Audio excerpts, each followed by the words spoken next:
Thought I might do a little video on tree identification. We live in the Great Lakes St. Lawrence region. That's south of the boreal forest and north of the deciduous forest region in central Ontario. We're looking at a yellow birch tree in front of us here. It's similar to the white birch, except that this grows a little bigger, has golden bark instead of white. The bark seems to cling to the trunk a little bit tighter than the white birch does. As far as prepping and survival is concerned, the yellow birch is medium to higher density wood.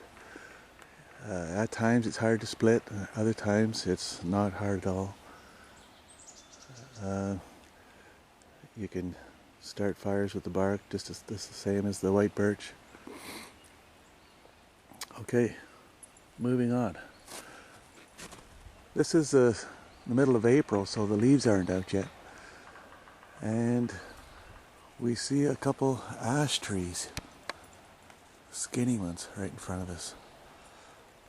It's good to know these trees in the wintertime without the leaves on it, just as we are in the summertime with the leaves. Here's a white birch here. You can see the white bark.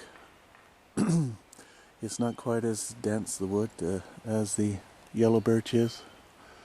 It's not as long living, doesn't grow quite as big. And chaga will grow on both the yellow and the white birch. We have a 200-acre farm here in central Ontario, and we've got quite a bit of chaga. It seems to be mostly on the yellow birch, and other people say that it's mostly find it on the white birch. Over here we have a black cherry. You go much further north, you won't find this. Sort of a medium density firewood.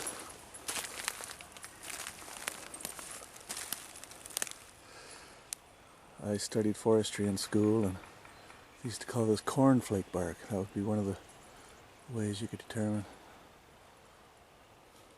what kind of species this is. It's another young ash in front of us.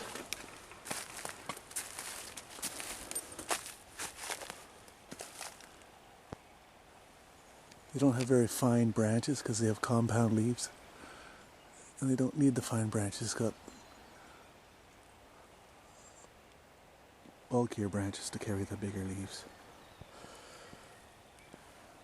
This ash tree is easy to split, probably the easiest tree to split. And some people say you could burn it green because of the big vessels in the trunk. This coniferous tree here is a balsam fir, another common tree in our area. The only tree similar to this is the white spruce, but I'll probably show you one of those.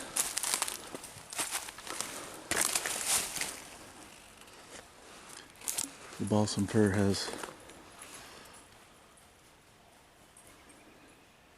blisters. You can see that sap comes out of them when you poke them. That's one of the clues what kind of trees this is. And it's good for starting fires, making torches. You can see it dripping off there now. Okay, when I find some more trees, I'll start the camera up again. Okay, in front of us we have some big poplar trees. I guess at the top they look white like a white birch, but there's no peeling bark on them. They're fast-growing trees, short-lived, and the wood is relatively soft and low in energy, high in water. A lot of the pioneers would use this sort of wood for their cook stove, especially when they're using it in the summertime. They want a little heat, but they don't want the heat to last all day and heat up the house.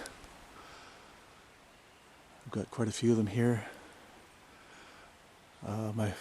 My forest was logged off about 30 or 40 years ago, and they took too many trees out. It opened it right up, and these pioneer type species that like open spaces and their seeds will drift for miles, they take advantage of these open areas and get established. And then you can see a thin sugar maple right beside the poplar trees. It's more of a shade tolerant and longer lasting in the wood stove anyways, and longer lived tree species. Okay, here's another tree. It's an ironwood tree. You can see rings of woodpecker holes, and it's still alive. They'll get a whole lot bigger than this. Usually see them as a tall, straight bean pole. But this one's pretty old and it's had a chance to get a little bigger. Here's a sugar maple with a tanker in it. If I was to cut down live trees to beef up my wood pile, I wouldn't hesitate to cut something down like this. It'll never be anything more than firewood.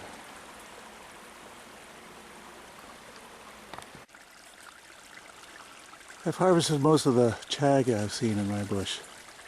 I found a small piece on this yellow birch tree. Hopefully you can see it.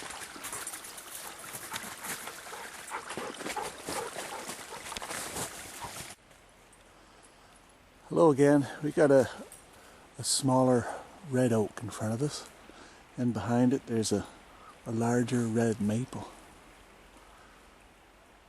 The red maple will have a medium density firewood, and the red oak a little more dense. As we pan around, we see some balsam firs that we've seen before, and a yellow birch standing out in the sun, and some eastern white cedar. Some pretty big ones here.